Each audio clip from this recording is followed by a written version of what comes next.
Hey, it's Garrick from Eco-Stylist, and today we're going to talk about what the heck happened to Scotch and Soda. Scotch and Soda used to be a sustainable fashion leader.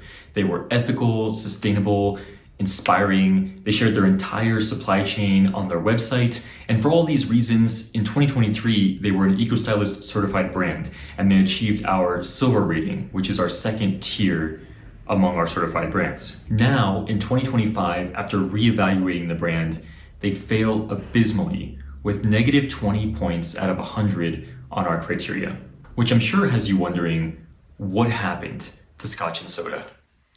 This is that story. In this video, I'm going to cover four main topics. First, I'm going to talk about Scotch and Soda's original Eco-Stylist rating of silver from 2023, and I'll show you all the good things they were doing and how they earned that rating. Then I'm going to talk about and show you their 2025 rating, and you'll see a dramatic shift in Scotch and Soda's sustainability performance. In fact, it'd be more realistic to say we're going to see a complete erasure of their sustainability programs. Third, I'll cover how and where their rating changed, so you can see specifically, like, for example, how their score changed in the transparency section and things like that. And fourth, we're going to talk about why this happened. I'm sure you're wondering what could have caused such a dramatic shift in a brand's sustainability, and we're going to cover that as well. Let's get into it.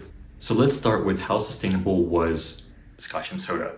So if you're not familiar with Scotch and Soda is a popular fashion brand from Amsterdam. Let's talk about their Eco-Stylist sustainability rating from April 2023. At that time, when we first evaluated Scotch and Soda, they earned 61 out of 100 points in our sustainable brand criteria. Now, if you don't know, this is actually quite a great score.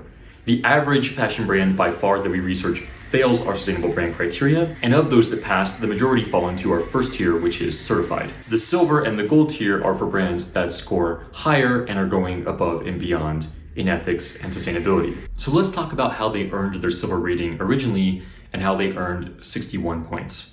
Well, in the three pillars of our criteria, first there's transparency. And back then, they earned a perfect score in transparency, which was 14 out of 14. And the way they achieved that is by sharing their entire supply chain. They used a tool called Open Supply Hub, and on there they shared multiple tiers of their supply chain, so you could see all the information right there, nothing to hide. In the fair labor category, they had 6 out of 33, so this was the biggest room for improvement. They had a start there, but there was still a lot of things lacking, like evidence that the majority of the clothing makers in their supply chain were earning a living wage. Which then brings us to our third pillar, sustainably made, and here they really shined as well. Here they earned 41 out of a possible 49 points. The way they earned such a high score in the sustainability category was by sharing a lot of information regarding like their CO2, water, waste footprints, what they were doing to improve these, as well as sustainable materials. They earned points for using a majority of sustainable fabrics across their entire brand, and they were actually a super progressive brand on this front. Besides using natural materials like organic cotton and linen, they were also even using future fabrics like Miriam leather, which is a plant-based leather alternative. So while of course the brand had room to improve, as all brands do, because sustainability is a journey, not a destination, this was a leader in sustainable fashion.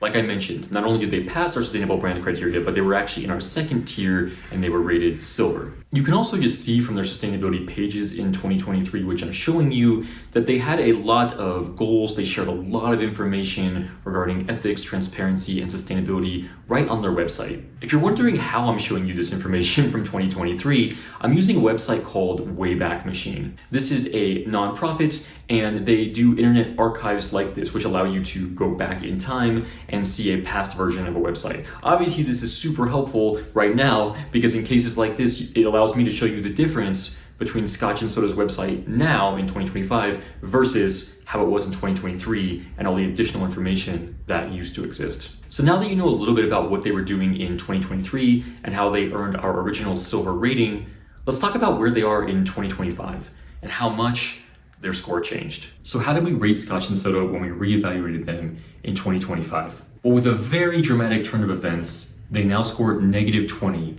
out of 100 in our criteria. So you may be wondering, how is their score so low? Well, first of all, what we're seeing with Scotch and Soda is basically a complete deletion, backtracking, and erasure of their entire sustainability program. All the great information I showed you that they shared in 2023 no longer exists. They no longer share their supply chain. They no longer even have a sustainability page.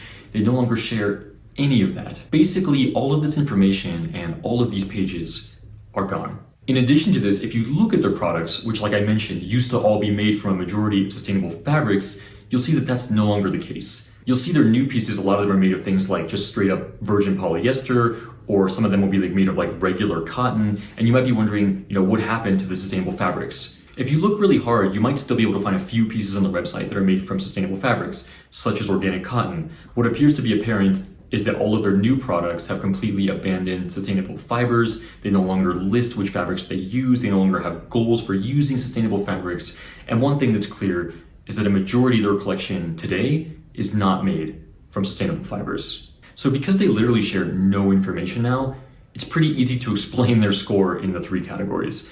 Basically, they earned 0 points in transparency, fair labor, as well as sustainably made.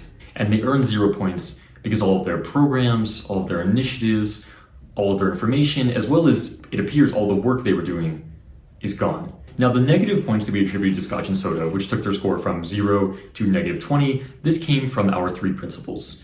And our 3 principles at Eco-Stylist are, is the brand fast fashion? Do we trust the brand? And does the brand inspire us? Scotch and Soda is not a fast fashion brand, so we did not penalize them there, but they did not meet our principles for do we trust the brand or does the brand inspire us? I think it's probably pretty obvious why on both of those fronts, but there is nothing inspiring about a brand that backtracks, and also it's really difficult to trust a brand that completely deletes all the information they had regarding their sustainability. While in the case of Scotch and Soda, a negative penalty was hardly necessary in order to demonstrate that this is a brand that needs a lot of improvement, but our principles exist to help ensure that we only ever recommend the most ethical and sustainable brands to you, and that any brand that we do certify and promote to you is a brand we actually believe in and would fully support ourselves. And while you're thinking about it, please don't forget to like this video and subscribe to our channel.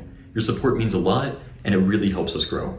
Alright, so now that we've covered Scotch and Soda's sustainability rating from 2023, their updated rating from 2025, the difference between those 2 ratings, let's finally get into why did this happen? How did Scotch and Soda backtrack so much and have such a dramatic change in their sustainability programs? As far as we can tell, this change began with an acquisition.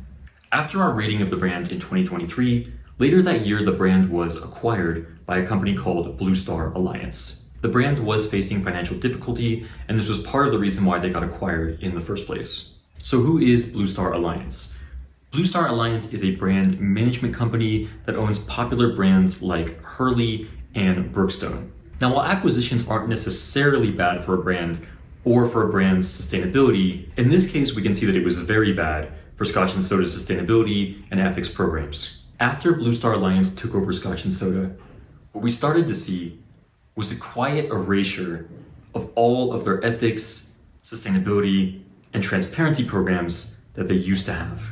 Some other yellow flags when you take a look at Blue Star Alliance is they don't mention sustainability anywhere on their website. In addition to this, if we look at the other popular brands that they manage, like Hurley and Brookstone, these are also not brands that we would consider sustainable and not brands that prioritize sustainability. So when you take all that into consideration, I think it's pretty obvious why this happened to Scotch and Soda. While it's quite sad to see the fall of a once sustainable fashion leader to now falling to the bottom of our rankings, there's another reason that I'm telling this story, and that is that we need to hold brands accountable. While Blue Star Alliance has made it pretty clear that they don't care about sustainability, and they've made it pretty clear what their priorities are regarding Scotch and Soda, it's really important to tell this story because the fact is, regardless, Blue Star Alliance is still benefiting from Scotch and Soda's sustainable history. They're still benefiting from the past positive impact and the past positive image that this brand had and that this brand earned, but that unfortunately this brand no longer deserves. So help us hold brands accountable.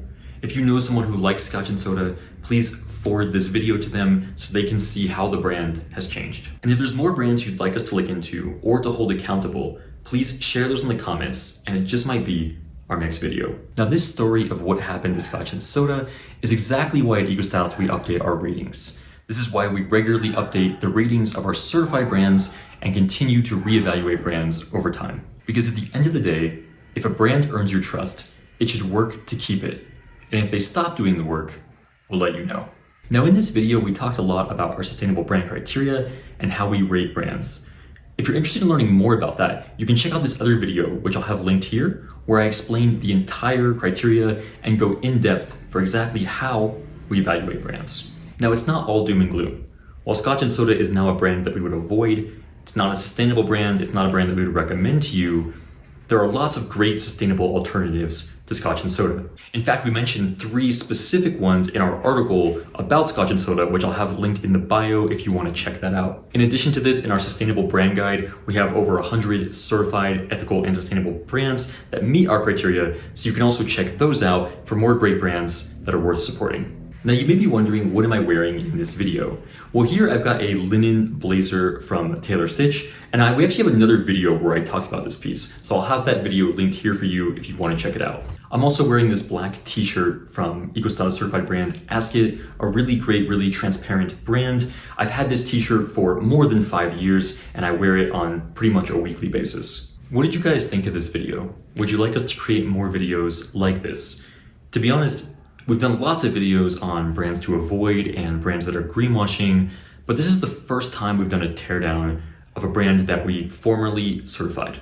While it's not the first time we've removed a brand from our directory, it's the most dramatic downfall that we've seen so far of a brand and the most dramatic turn of events from a brand being formally certified to now just being a brand that's greenwashing and is completely backtracked on their entire program. If you'd like to see more videos like this, please let us know in the comments. I hope you guys enjoyed this video, and until next time, dress like you give a damn.